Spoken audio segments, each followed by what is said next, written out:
stay in the light, yeah. Hello, everybody. Can you hear me? I'm speaking right in the microphone? Okay. Well, I just want to start by saying that one thing that always bores me is listening to other people talking, so I have to reckon you might be bored listening to me. To try and avoid that, I'd like to invite you, any of you, while I speak, to stick up your hand, and if I don't see it, shout, so you can interrupt me any old time rather than wait till the end to ask questions. In my youth, I used to speak on Hyde Park Corner just for fun, so I'm used to that sort of thing. And it's much easier to let things go with a swing. Now, the reason we're here is because of the outrageous way in which children are treated in this country, and the way that forced adoption, which means adoption of children against the will of the parents, is carried on. And only in the UK, in Europe, is this allowed. It's possible in Portugal, but nobody's quite sure about that. But every other country, they do not have forced adoption. They might take children, but they don't adopt them against the will of the parents. So in a nutshell, what is the worst feature? And there are a lot of very bad features, which I'll go into. But the worst feature of what happens in this country with regard to children is that newborn babies can be taken from their mothers at birth, and hundreds are every week, as the Daily Telegraph wrote, for example. Hundreds are for risk of emotional abuse. That doesn't mean that they have been emotionally abused, because they've only just been born. And who knows what emotional abuse means, because I don't believe there's a person in this room, not one single one, that hasn't suffered emotional abuse. And I don't believe there's one person who hasn't emotionally abused somebody. You let somebody down, they let you down. That's life. It's called living. Anyway, risk of emotional abuse is just a forecast. So newborn babies are taken for risk of emotional abuse. They are then given by a compliant rubber-stamping judge to strangers for adoption. The adoption is closed, so the mother doesn't know where the child has gone, and if she tries to find out, if she goes public and gives her own name, what happens? She's put in jail. Harriet Harman admitted that over 200 such parents are put in jail every year, and she didn't have the exact figures. She was sure there were more than 200, and she was Minister of Children at the time, and she said they were put in jail in proceedings of complete secrecy, and she was worried about it, but not so worried that she did anything about it. And so therefore, again, in a nutshell, newborn babies taken for risk of emotional abuse, adopted by strangers, and mothers are jailed if they protest. That, in one sort of sentence or two, is the worst feature. But there are several terrible things that happen. Everybody has individual cases, but if you go to social workers, social services, and you say, can you explain why this happened? Why was this baby taken? Because neither parent has been charged with any crime. The answer will be, we can't discuss individual cases. For a start, that's a lie, because if the parents give them permission, they can discuss them. But even so, they should therefore be able to discuss generalities, which is what I'm doing at this moment.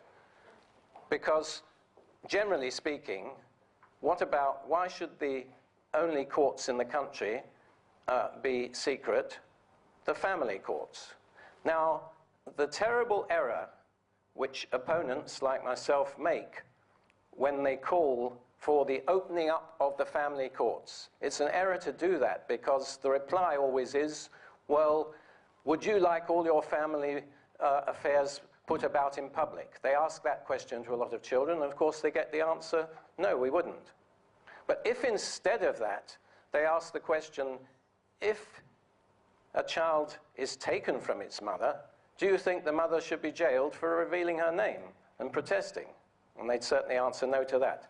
Therefore, I invite you, if you do protest, Don't go around saying the courts should be open. They should be, but it doesn't get you anywhere. What you should say is, for goodness sake, remove the gag. It's against human rights to gag somebody when something wrong has happened to them. In a democracy, if you have been wronged by the government or believe you have been, you should be allowed to protest. I think that parents in this position should be like rape victims. Now, if a woman has been raped, she is entitled to privacy and no one can say her name, and I think that's right. But quite frequently, if she wants to tell her story to try and stop it happening to other people, like I think the vicar's wife a long time ago, it happened to her, she's telling her story. And I think that therefore parents should be the ones who decide whether they want to tell their story and say who they are and what happened to them. And if they don't, they don't. But at present, it's not that they have the choice. If they dare, they are put in prison for contempt of court, while somebody who coshes an old lady and takes her last £10 note probably gets 3 months community service. There have been several cases. I mean, there was one where a woman had her baby taken, so the next contact, she put it in the car and headed for Heathrow Airport in despair, where she was caught. 1.5 years in jail she was sentenced to for that. She never harmed anybody. She only tried to take her own baby. But I don't want to go into too many individual cases, because the thing is to get some sort of reforms, and also to ask, why is this happening? Well, and what the heck am I doing? Who am I to interfere in all this? Those are sort of 3 questions. I'll start with the last one. There are an awful lot of lunatics with sites on the internet saying all sorts of things, and the only way that I can try and distinguish myself from my site, which is forcedadoption.com, is to say that I quote the Telegraph and the Times and even the Daily Mail extensively, so that if I'm a lunatic, all those distinguished journalists are lunatics as well. Now, how did I get into this? Why should I be standing up here talking to you? The social services have never done me any harm. Called me a few names, said that, you know, I should be suppressed, put in prison, all the rest of it, but they've never done me any harm. Well, I'll tell you, but if it bores you, shout out and tell me to get on to something else. I was on Kent County Council back in 1960, believe it or not, to 66. I was never really a conservative, but they came and asked me as a businessman who had a language school in Ramsgate that, you know, we need somebody, and I said, well, as long as I can vote how I like, okay. Well, apart from many times when I didn't vote the way they asked at all, along came a woman who lived only a few streets away from me, and whether she voted for me or against me is unimportant. She asked for help because her son Trevor, I think 11 or 12 years old he was, had a genius level almost IQ, about 160, and he was too clever at school, so he got bullied and he was bored, so he played hooky from school, and suddenly he was taken from her, and they wouldn't tell her where he was. This is back in the 60s. And things were not nearly so bad then. There was no secrecy in the courts, there was no forced adoption, but they still took him away. So I asked the children's department, I said, well, if you won't tell the mother where he is, tell me in confidence so I can visit him and assure her that he is safe and all right. And they said, no, mind your own business. I said, well, I'm a counsellor representing her. You mind your own business, you're not on the children's committee. So I put down a motion that I should be allowed to see him in full council in front of all the journalists who were there. It got defeated 105 votes to 1, so all 3 parties didn't like what I was doing, but the papers put it on the front page of the Sunday Express and other papers, and I was allowed to go and see him. I found Trevor, whose first question was, why doesn't my mother write to me if she cares? I said, she writes every day, why don't you write to her? He said, I do write every day. I said, well, what is this special school? He said, well, it's owned by Otto Shaw. He's dead now, so I can't libel him. But it would be truthful anyway, because he was the deputy leader of the Labour group on the council. And the fees being paid were 3 times those of Eton or Harrow. So he was doing all right. And I said, what's this school like? He says, it's terrible. We don't learn anything. He said, the only good thing about this school is the money. I said, what do you mean? He said, we get very well paid when we sleep with one of the masters. And that was the best thing he could find to say about the school. Well, in those days, I was allowed to appear for people, because I've got a law degree, but I'm not a qualified solicitor or barrister or anything like that. I just have that degree. And in those days, the parents could ask any person they liked to, who they trusted, to apply for the discharge of a care order on a child. So it went to court, and he got back to his mother, and then lots of mothers asked me to help, and I appeared up and down the country, and without blowing my own trumpet too much, I never lost a case. I got all sorts of kids back, appearing against my own counsel, which didn't make me best popular with my colleagues, actually. And anyway, the trouble was that I spent so much time doing that, that my school began to suffer in Ramsgate, my language school, and I felt my family broke up. My first wife went, you know, I was too much concentrating on that. So after 6 years, I stopped. I gave up completely. I went and concentrated on keeping my family and my school. I married again, had 5 more kids. I married a French girl, moved out, left this country, went to Monte Carlo, where I am now, Monaco, started a language school there, which has been successful. And then about 4 years ago, I read in the Daily Mail, I think it was, about Professor Meadows and Munchausen syndrome, which didn't exist, of course, when I was active in the council, and his ridiculous figures about cot death. If it happens twice, multiply the figures together, and it's 70 million to 1, when in fact, of course, genetically, it's more likely than not that cot death will occur in the same family. And so I wrote a letter and said, it sounds even worse now than when I was on.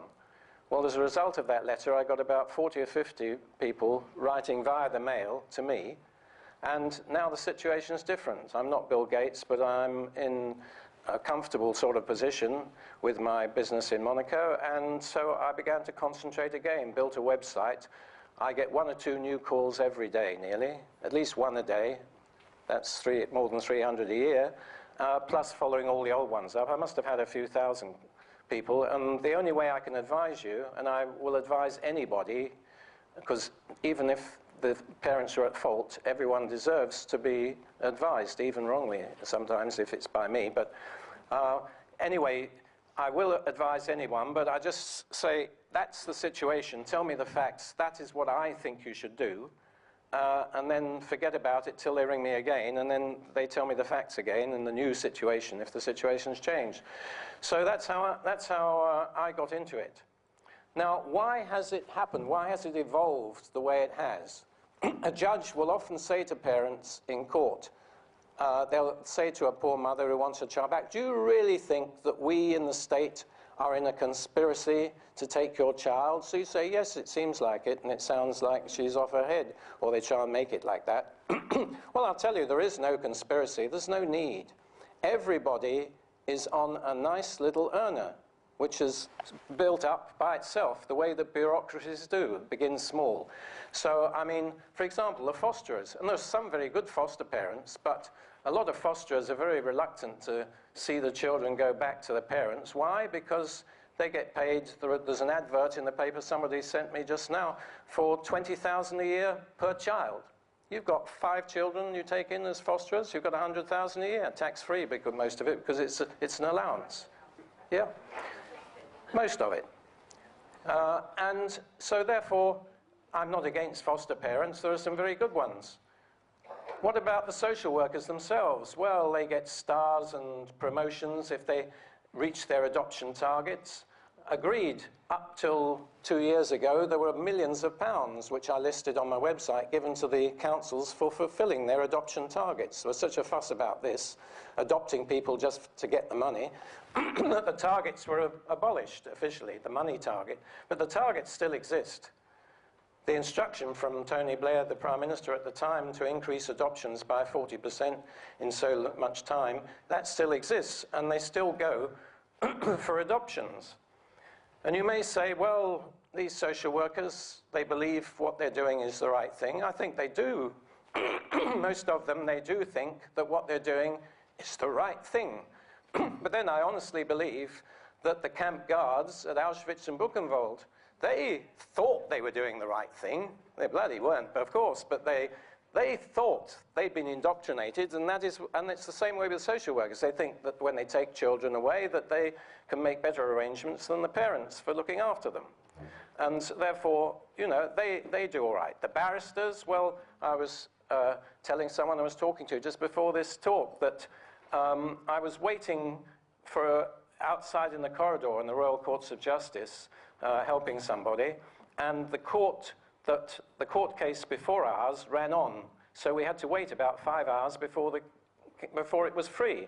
We were waiting 4 or 5 hours in the corridors and looking for sandwiches and that. And I spoke to one of these barristers in his wig and everything and said, does this happen often? He said, yes, happens all the time. I said, don't you get sick of waiting in corridors and wasting your time? He said, no, not at £500 an hour, I don't. And I said, my God, is that what you get when you're not even speaking or doing anything? He said, yes. He said, but my colleague over there, that lady, she's a QC. I'm just a barrister. She's a QC. She gets £2,000 an hour. So when they say that they're short of funds, well, you can take that with a pinch of salt. So they do very nicely, the judges do very nicely, and then of course the adoption agencies do very nicely. Lots of ex-social workers set up. There's an article which I reproduced in the Evening Standard where, you know, some of them, they paid themselves a salary of £1 million for the year, you know, and they get £20,000 or 18,000, I think is the figure, for arranging each adoption, and most of the adoptions go through an agency. So they do very nicely. So there's a lot of people sort of doing very nicely on their own, but they don't have to conspire together. It's all sort of built up. And the judges, of course, why do the judges always side with social services? Well, they will always prefer the evidence of social services to those of the parents. Even when the evidence, for example, is from an anonymous phone call, and they are told by the police that somebody heard the lady say that she was going to tie her baby up in a bag and throw it in the sea, and she denies it. She was there, and she denies it, but the anonymous phone call is taken in preference, because only in the family courts is hearsay admitted. In other words, evidence from somebody who doesn't have to go to court and be questioned. And therefore, that's another reason for a lot of the injustices. Okay, well, what about baby P? Yes? Does all the money just come from central government to pay for all these? It's not from the actual money to pay the barristers. Where's all the money actually coming from? Well, it comes from the local authority, and the local authority, of course, get their money from central government. But each local authority has a budget. Yes? I'd like to know why, when parents have their children taken off them, that if they get a solicitor or a barrister, the first question they must ask any solicitor or barrister, if they're under legal aid, is, do you work for the council or have any dealings with the council? If they do, they're a conflict of interest. So that is the first question I personally wouldn't find any parent to ask, because they'll find that the council will pay the solicitor or the barrister more money than you will get on legal aid.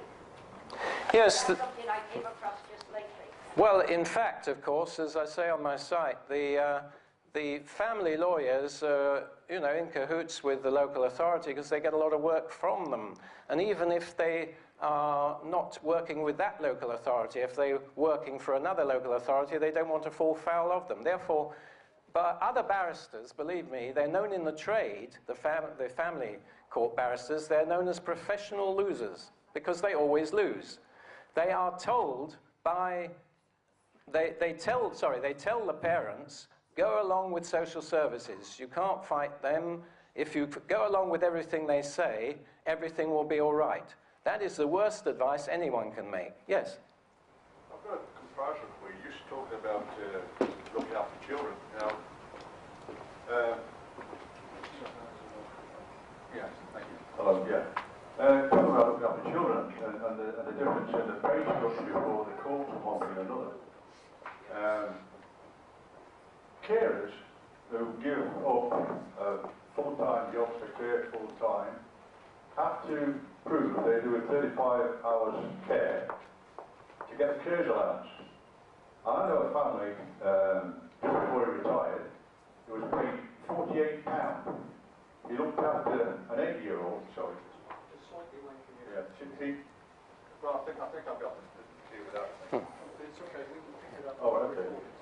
Yeah, so for providing 35 hours care, this guy gave up a full-time job, was paid £48 a week. When his wife died, the youngster was 8 years old, and the other fellow who has Down syndrome was 28. The Down syndrome man is now 45, and the other one's 25. When that guy retired, that £48 which was paid was taken off, and he got paid his old age pension. I know this family very well. It's me. Yeah.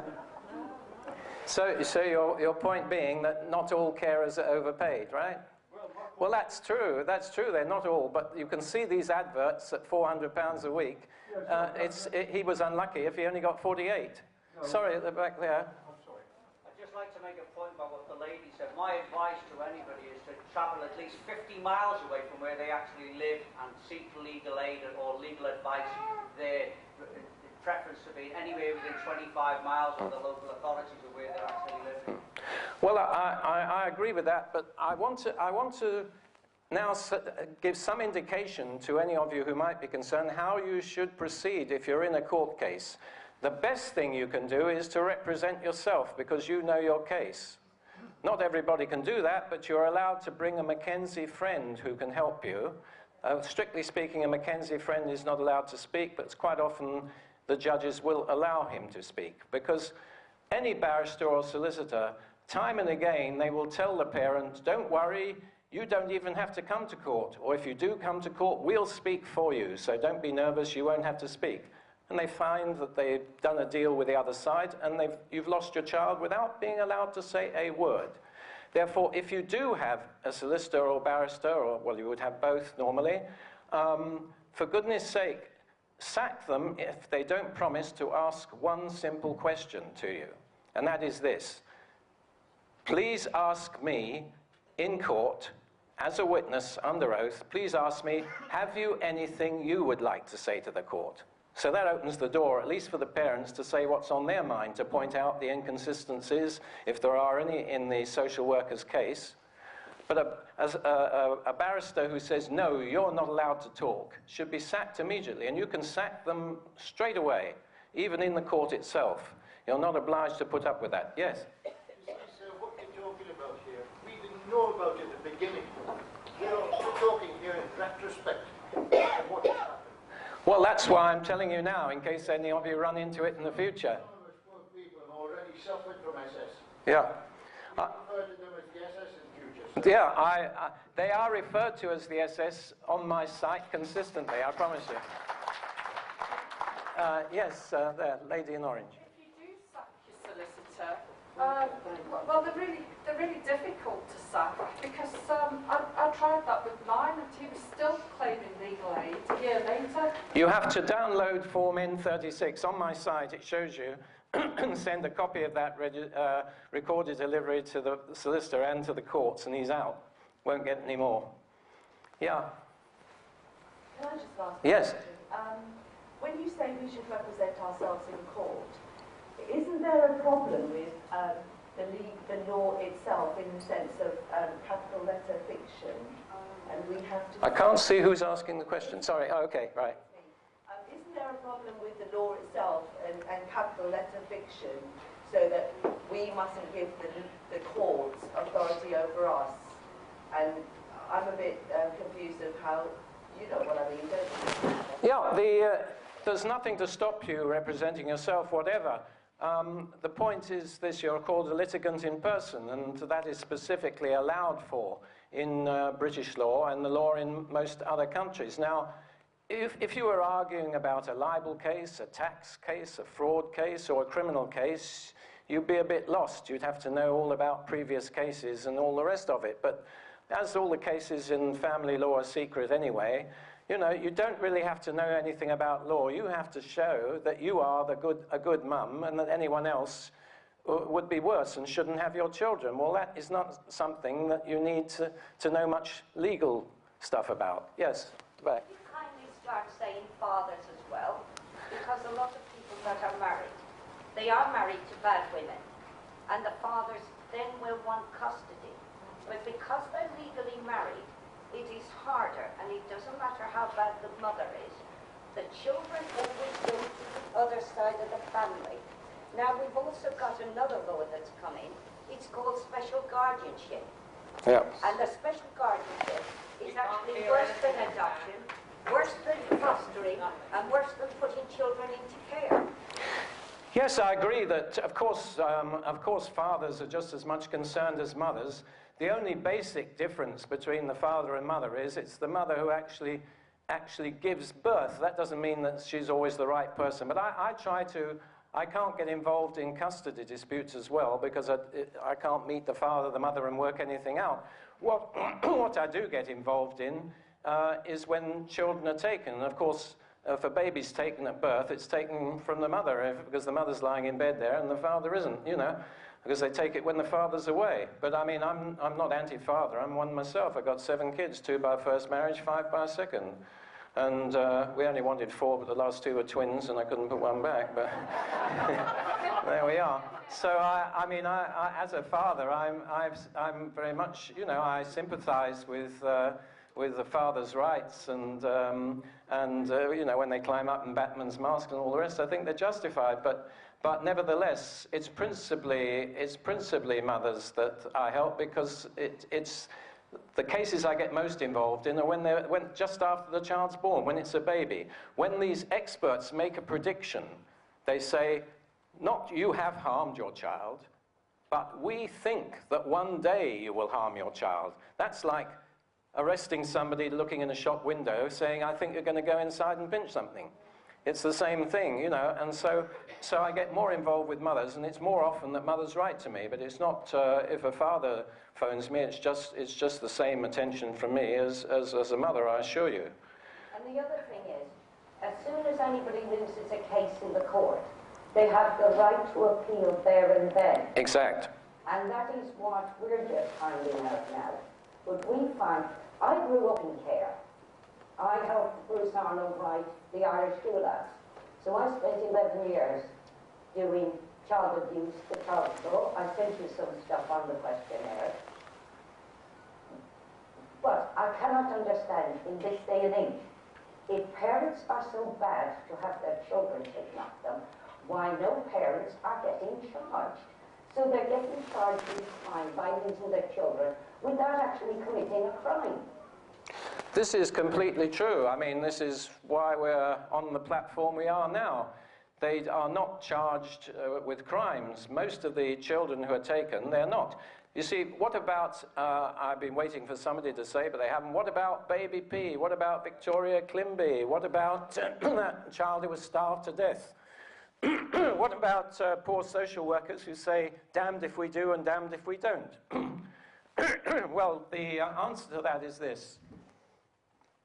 When a child is physically abused, what happens? It's generally drunken or drugged up parents who are very intimidated. In Baby P's case, the boyfriend had a couple of Rottweilers there as well as himself. Well, the social workers get intimidated, they don't go near them.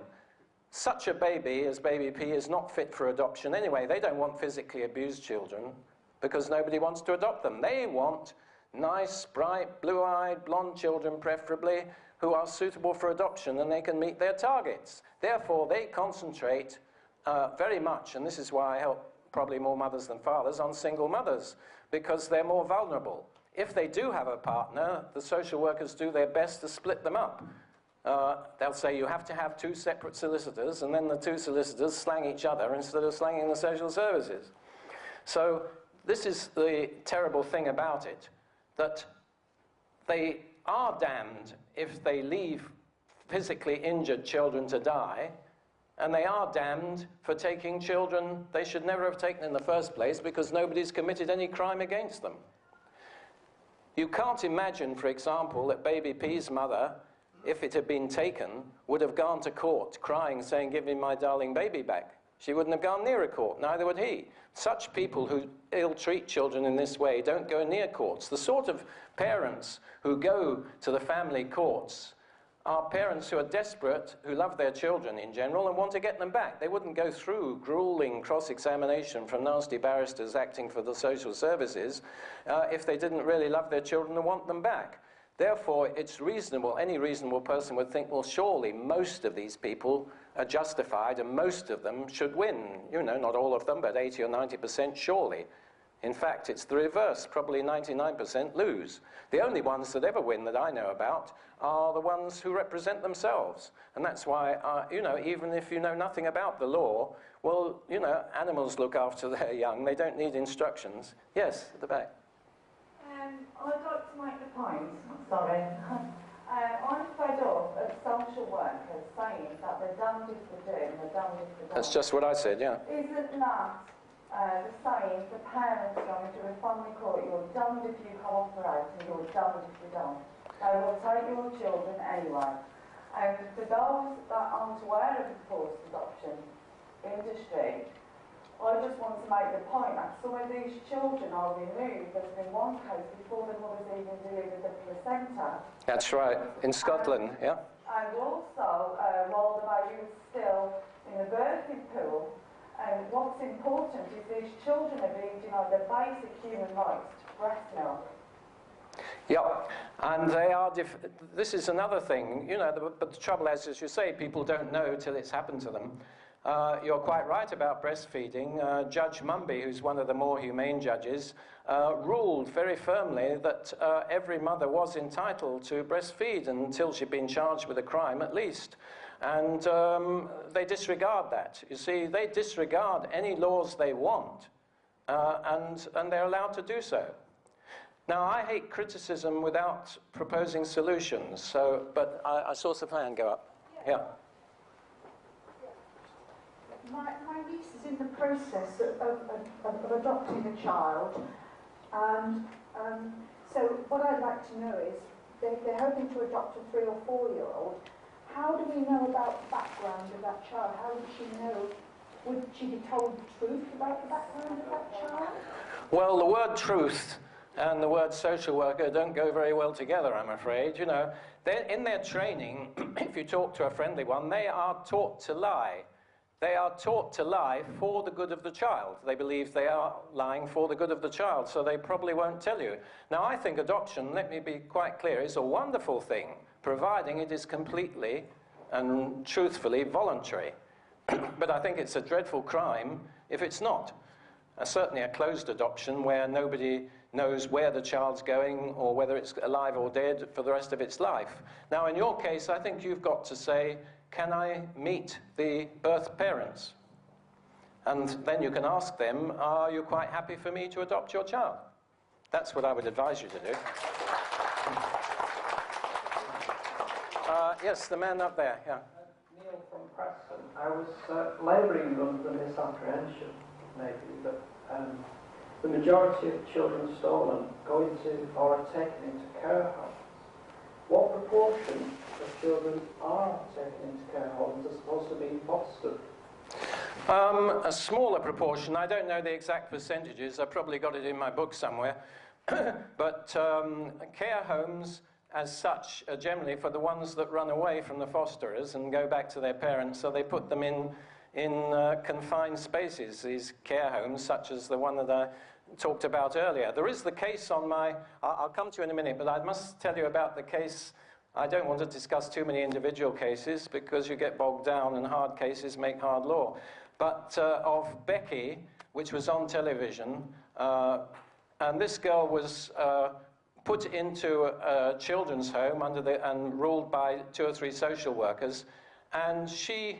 her mother was... They threatened to kill her mother, and then she went out and worked as a prostitute every afternoon. And she was abused by 25 middle-aged pedophiles. They were the ones that threatened to kill her mother if she didn't do what they wanted. And the social workers said it was her human right to go out every afternoon, as long as she came back to where she was. They had no right to... She was 14 years old, by the way. So she was breaking the law every time she did something. And she didn't even want to. She said, can't you help me get out of this and protect my mother? But they weren't interested. This was on television. But it's an important case, not because of the dreadfulness of it, but it's important because if this girl had the human right to go out and work as a prostitute every afternoon, then surely another girl would have the right to go out and see her parents in the afternoon, even if she was in a care home.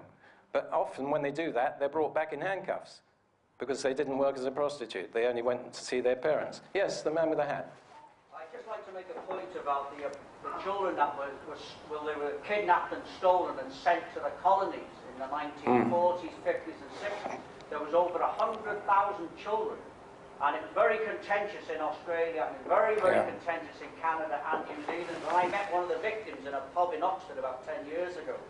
And he spoke at length about what happened to himself, and it was shocking what happened to them. A lot of them were treated like slaves, a lot of them were sexually abused and raped as well. And this is all in the colonies.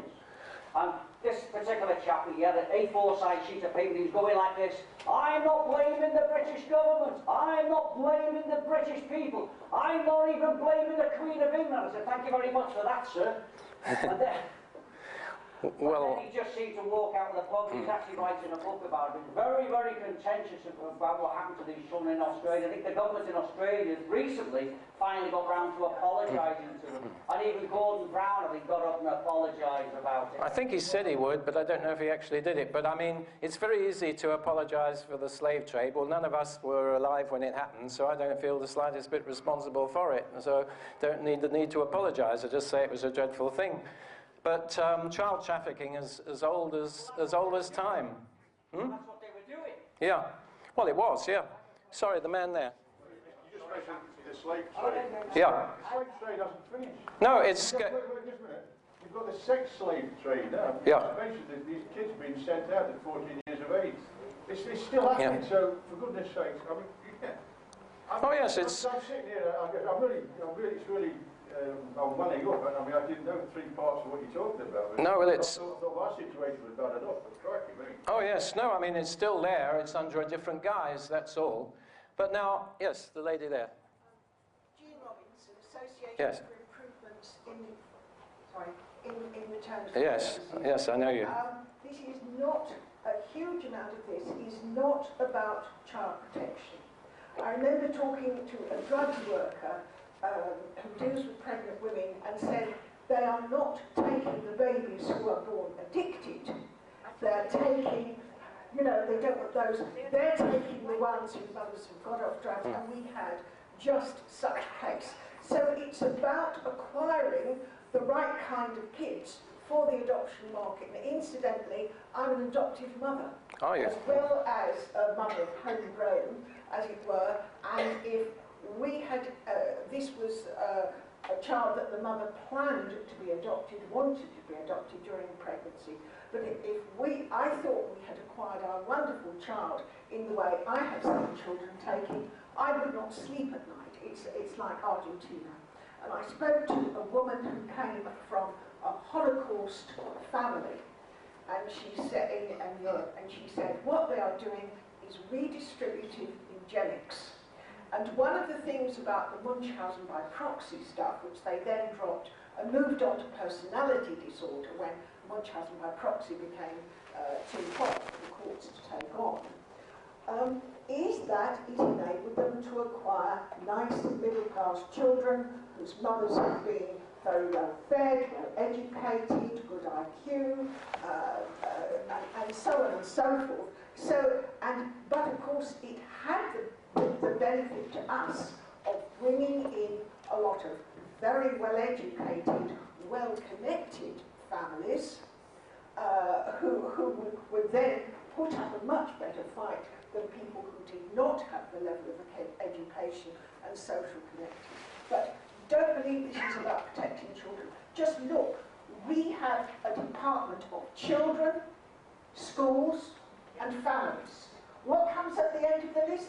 Families. Who mentions parents? No. There is a minister for children, schools and families. And what they say, and this is a big con, we are now listening to children's voices. Well, thank you. That's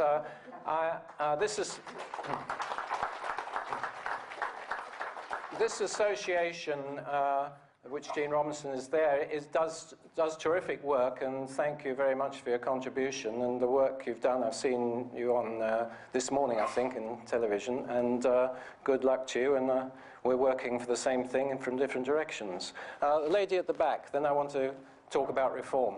I would just like to tell everybody that I've got several letters after my name. It's not because I've studied several degrees. It's because I've had that many diagnoses through the family courts. And I've been diagnosed as having borderline personality disorder, emotionally unstable personality disorder, bipolar disorder, premenstrual dysphoric disorder, adjustment disorder, and acute stress disorder, and the latest one is premenstrual syndrome. Well, I'm not surprised. Let me tell you that social workers and their acolytes and these so-called experts, which I didn't mention, but who also coin it like mad, get £4,000 or £5,000 for a report, very often without even visiting the person they're reporting. Social workers think they're such wonderful, devoted, caring people that anyone who doesn't like them must have a personality disorder. So that means half the room, I think. Certainly includes me. But everybody, maybe. So I want to say this, though. You know, I run a business, and if my staff say something's wrong, I say, yeah, well, how do you think we should do it if we're doing it wrong? And the same thing comes here. So I want to go now as to what are the possible remedies to this situation? What are the practical remedies? What should we really demand? And the most important thing of all to me is this, that if a mother is going to be, or a father, is going to be separated permanently from her child or his child, I think that this case, this decision should be made by a jury, not by a judge. Because the judges,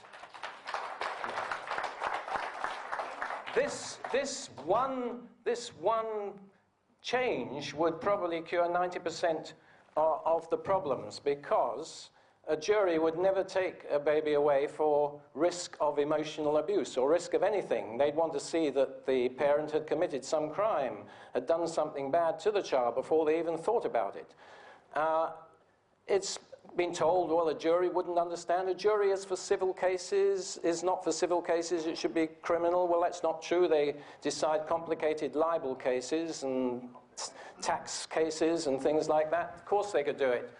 All right, there's several cases, and the jury couldn't be sitting on all of them, but the final care order, the final decision, whether a child should be taken from his parents or not, should be decision by jury. And yesterday I was talking to Sir Paul, what's his name, forgot to say, of the jury team.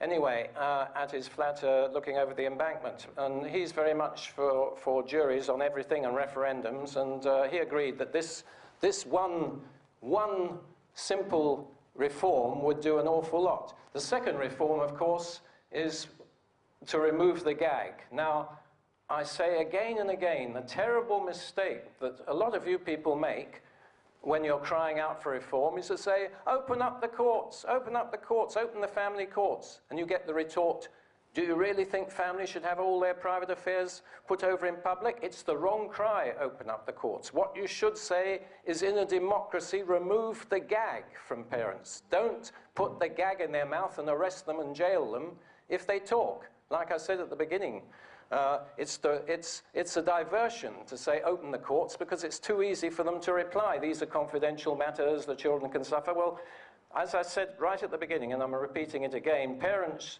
should be like rape victims. They should have privacy if they want it, but they should not be jailed if they open their mouths and say what happened in the court.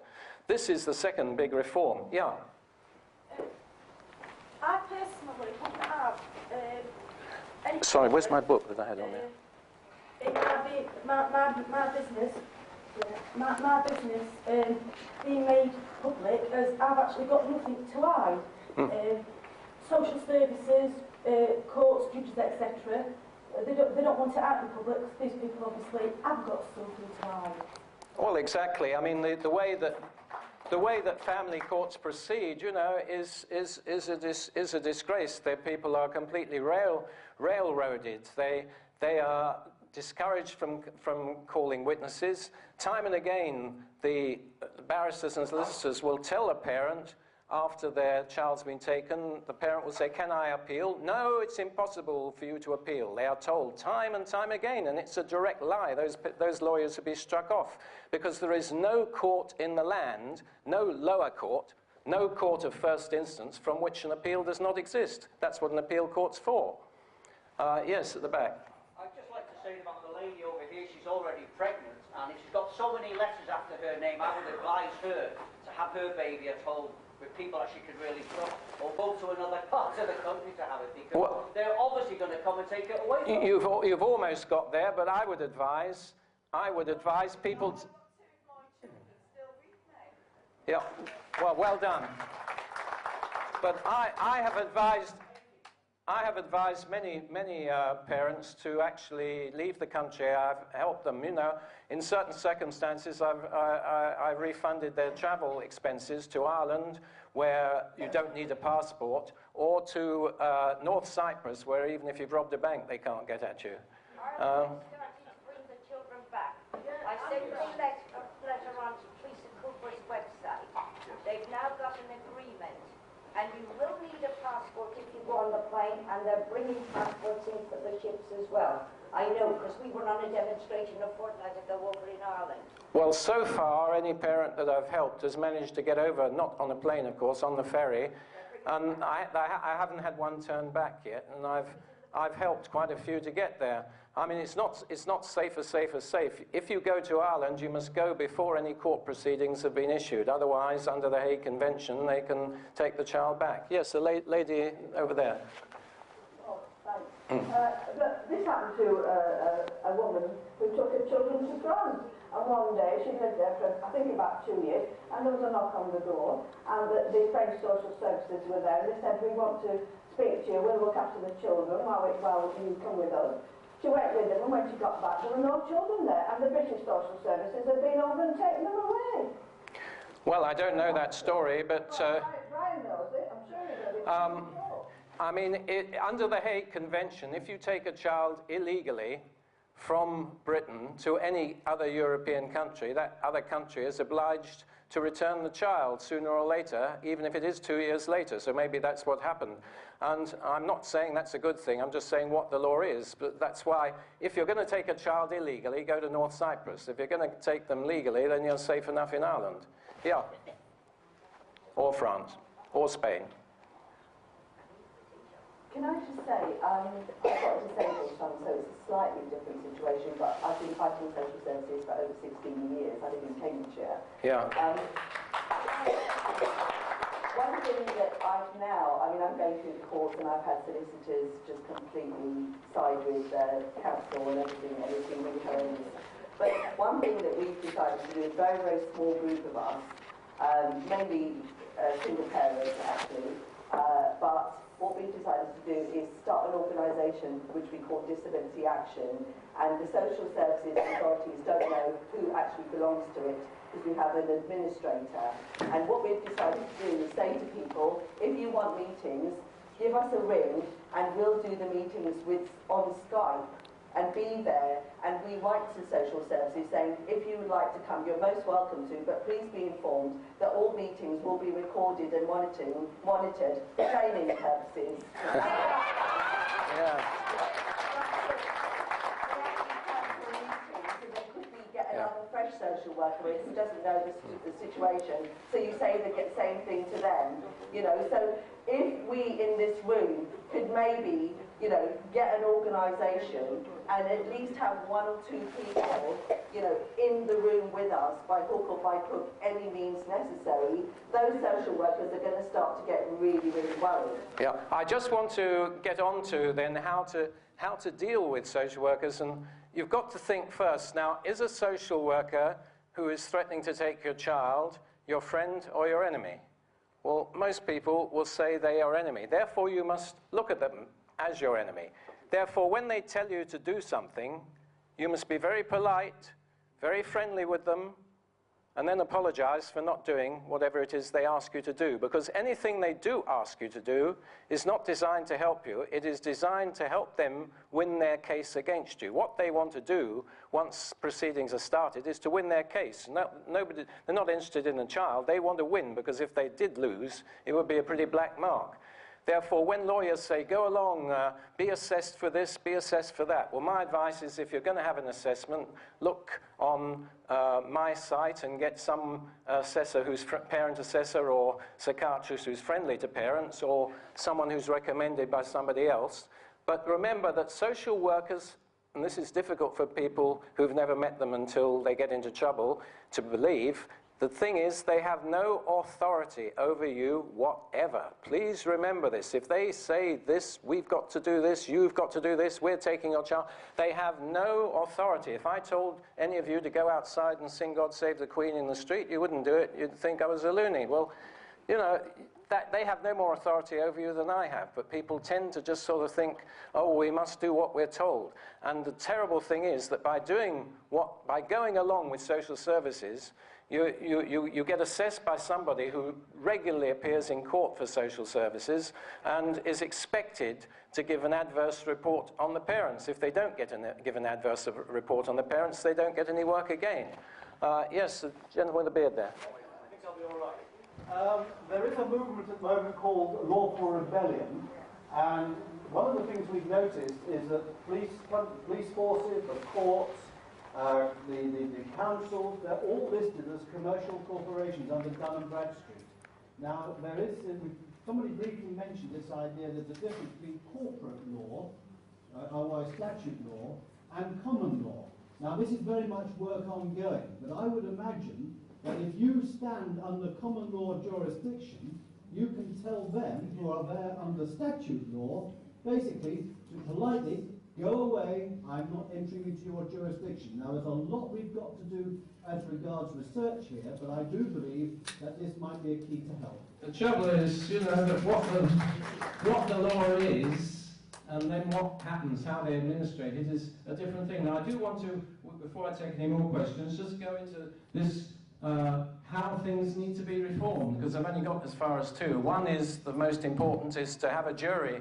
No, any burglar who faces 6 months imprisonment can demand trial by a jury, but a family can't, and they can lose their child forever. The second thing, like I said, is of course that the gag should be removed. In a democratic country, you shouldn't be jailed for revealing your own name and speaking about your own grievances. Those are the two most important things.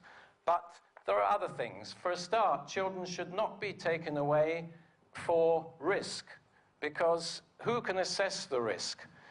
I've been told, if you say that, do you really want to wait until a child breaks its leg before we take it? Well, yes, I think you do, because otherwise you're just guessing, you know, like gypsies with crystal balls. We think this family is going to harm the child, and often it's quite a different family that harms the child. Yeah, at the back.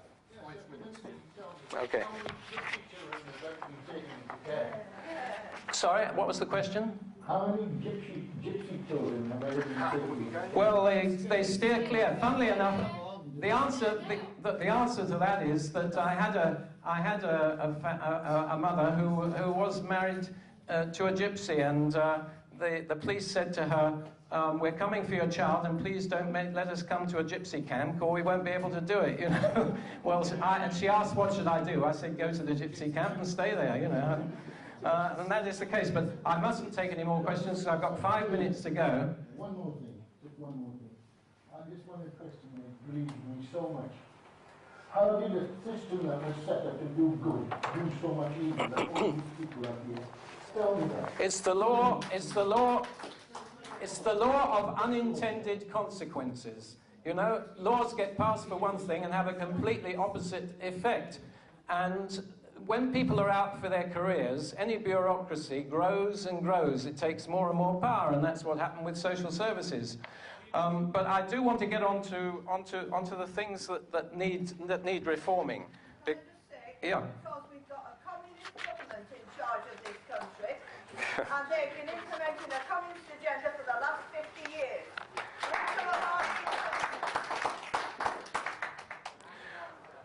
Well, in some ways, I wouldn't go as far as that, because we do have elections with two parties agreed, but they are, as far as this goes, they're all the same. Unfortunately, I mean, I try and raise the issue, and we have 1 or 2 members of Parliament who do seek reform: John Hemming, Tim Yeo, Eric Pickles, but those are on individual cases. They don't go to the broader reforms needed. You see, another thing that is completely wrong is hearsay evidence. You know, hearsay evidence. Somebody says anonymously that woman mistreated her child. Well, you know, that is not enough to have the child taken. Well, usually that by itself isn't enough, but it reinforces some other evidence, and it should never be entertained. If it's not entertained in the normal criminal courts or any other court, then hearsay evidence should be banned completely. Also, I think that any parent who doesn't have confidence in their barristers and solicitors, and that is generally very much justified, should be able to ask a friend to plead their case on their behalf officially. A Mackenzie friend is not supposed to speak unless given permission by the judge. They're supposed to give notes and advise. And I used to, in the 60s, as I said, I went up and down the country appearing because I was allowed to do so, and I never lost a case against my own Kent County Council when I was a member of it. But I found it, you know, fairly easy to do, frankly. But now, all I can do is sometimes be a Mackenzie friend, and even in the last case I was at, the QC appearing for the wife, and I was the Mackenzie friend for the husband, made such a fuss when she saw me that she said, "Your child will be adopted if Ian Joseph is there," and the mother panicked and said, "Well, can you sit at the back?" So I did, and the QC then, it was a case in the Telegraph, Christopher Booker reported it, they then slanged the poor father and didn't make a case for the mother at all, and her child of 7 years old is down for adoption. Luckily, she's too old, I think, to be adopted. But it was in the Telegraph. Neither parent has ever been accused of laying a finger on them. They were dog breeders, and the RSPCA rushed in and let the stud dogs out, and it tore the little girl's pet dog to pieces in front of her. They handcuffed the parents because they were swearing and shouting at the people. 30 police burst in at the behest of a teacher, apparently, who had reported them because they'd reported her for something. And these things happen. But the basic reforms necessary are, as I say, you know, remove the gag, bring the jury, stop the hearsay, stop taking children just for what somebody thinks might be a risk. And then forced adoption itself is wrong. You know, no matter what, parents should at least know where their children have gone. They should know whether they're alive or dead. At the moment, forced adoption is closed adoption also, which means that you don't know who's got your children. They may be a lot worse than the parents, and frequently are.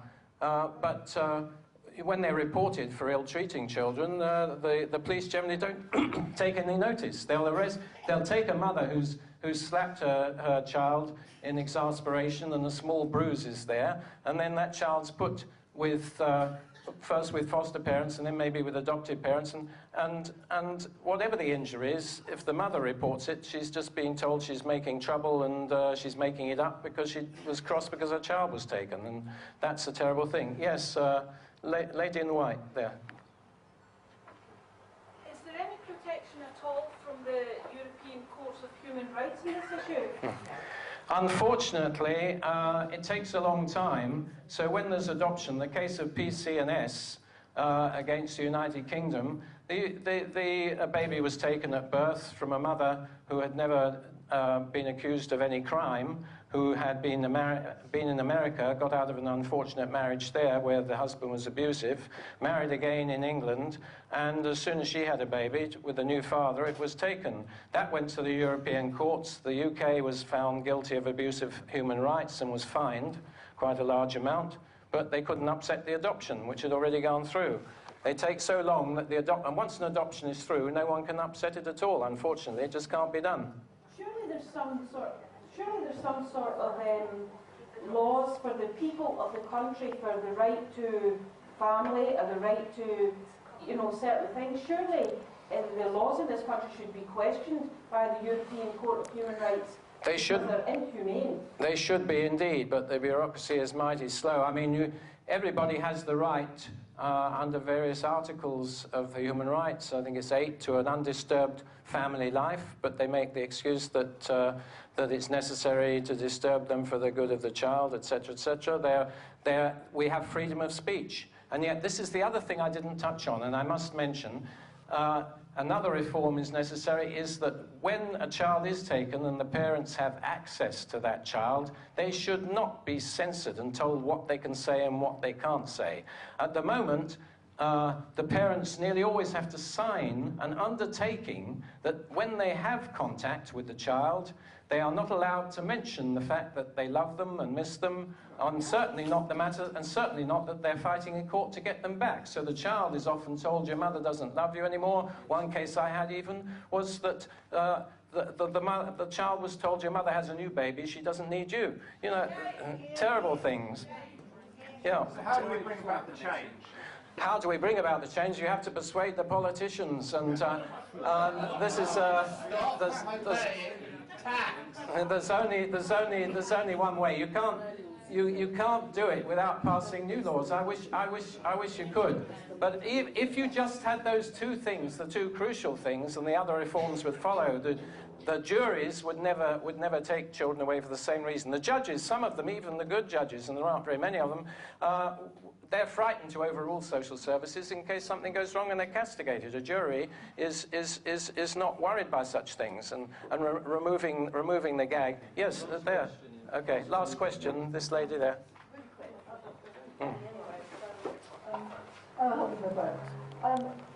Just like to say that there are many levels on which our children are being abused and basically tortured and emotionally tortured.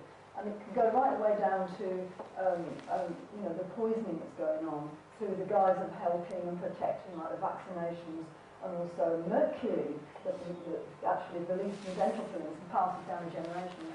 And then that results in the most horrendous depression, illness, disability, and often suicide, cancers, you name it. I've got some, which happened to my daughter in 1993.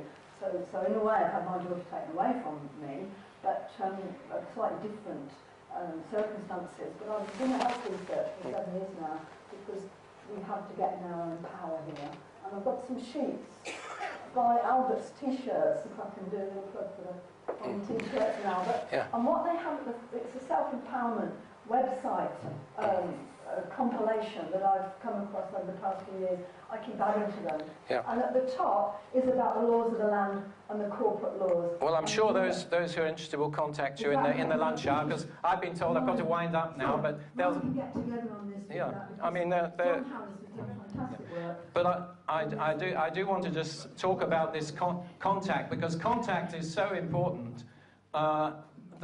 And freedom of speech is supposed to be part of our democracy, and yet parents are censored, the thought police, you know. And the other thing is that in the courts, parents are told, just as they used to be in Russia under Stalin's era, you confess what you've done, and then we'll treat you sympathetically. You admit to something, even if you haven't done it, do it just to please the judge, the lawyers will say, and then you'll get, and of course if they are foolish enough to admit it, then they're really lost. But freedom of speech, so that if you can't tell your child, I love you and miss you, if you can't tell your child, we're trying to get you back in the court so that other people can tell the child, your mother can't look after you anymore, she's ill, that's the best thing they say. The worst is she doesn't love you and doesn't want you anymore, and they can't counter it. So, but freedom of speech, even though it's in the Human Rights Act, is not enforced in the country. So I just want to wind up by saying that my site is www.forcedadoption. It's easy to remember. My name's Ian Josephs, and if you Google my name, it comes up. I give free advice to anybody. I never take a penny off anybody. If any newspaper offers me money, it goes to the family that it concerns. I will help those people who genuinely have cases to escape to other countries. I will sometimes refund all or part of their travel expenses at my own expense. I'm not Bill Gates, but these small amounts I can do. And I do it when they've got there. So anybody who does want to contact me, forcedadoption.com, or Ian Josephs, my email is ian@monaco.mc. So there it is, and anyone I can help, I will. And that's all. Sorry, just the last thing? I should like what you told about Stalin. Yes, I'm from this country. I was small girl when Stalin died. Yeah. But I listened what my parents told about Stalin and other people. Not was like this. If you write complaint, simple people write complaint to Stalin, very quickly take steps and punish government and everything. The last point I'd like to make too is that some people who want to sound reasonable say, this is the last point I make, say, well, some social workers do, a lot of social workers do wonderful work, there's only a few bad apples. Well, that sounds good, but the point is this, that if you belong to an organization doing such terrible things to people, and you stay in that organization past your one-year contract, and you don't get out, and you don't protest, then you become part of that organization. How many nice people belong to the Ku Klux Klan? How many nice people belong to the Gestapo, the KGB, the Spanish Inquisition? You know, those sort of bodies, if you join them by mistake and you keep in them and you don't protest at what they're doing, you're just as bad. So I would say no social worker in child protection who stays there for more than a year without protesting is worth their salt. Because people feel like slaves, you understand? You don't feel freedom. You don't feel freedom. Well, that's correct. You don't feel freedom. Well, this lady comes from... People don't know their right, what they can do, what they can't do, because not law. Not law. You're quite correct, and you know, this idea of confess and then all will be well, that is hideous, and it's only fairly recent, you know, that it's come in the last 10 years or so, and it's borrowed straight from Russia, unfortunately, you know. What happened in this court, Royal Court of Justice, this is terrible, what I can see, because I myself study law, and the judge said, we think she from Soviet Union, she's stupid, but she very good understand British law, and she can write letter to government. I said, I don't know English law, I don't know law my country, and same like England, but here make very terrible. Well, you're quite right, and I have to wind up to give other people a chance to speak. Thank you. But in one sentence, I would say this, that the law should say, but it doesn't say, the law should say that no parent should be punished if they have not committed a crime. As simple as that. Thank you.